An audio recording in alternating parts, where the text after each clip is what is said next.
আরে এই বালছিলা, রাস্তার ধারে ধারে কি করছিস রে? হ্যাঁ, তোর এখন কি হয়েছে? রাস্তার ধারে ধারে কি করিস? বাড়ির যা। আরে বাড়ি যা কি করি, মার বালছিলার কাকা হলছিল। বাড়ি দিলে যত জ্বালা বউয়ের। বউ সারার খান কি মাগির এত দেয়, আমাক খাবারও দেয় না, নিবারও দেয় না। কি করবো, তার থাকি মোর রাস্তাতে হ্যান্ডেল মারা ভালো। আরে হ্যান্ডেল মারা সাইকেল খান তো বাড়ি থুয়ে আসিস রে বালছিলা। আর কি রাস্তাত বসে বক বক বক বক করছিস? হ্যান্ডেল মারবো, এটা হ্যান্ডেল মারবো। হ্যান্ডেলওয়ালা সাইকেল খান নিয়ে আসলে তো হ্যান্ডেল মারি পারবো, তাছাড়া কি হ্যান্ডেল মারি পারবো? লেখাটা বাদ দে, শুন মোর একটা কথা। মুই একটা মনে মনে সিদ্ধান্ত নিয়ে আনিসু।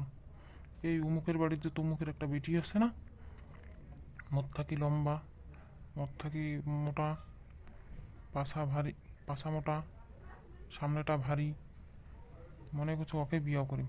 কি কইস তুই, কি কইস? কত কেমন হবে বিয়া করলে? ওর তো একটা বউয়ের দরকার আছে কি না?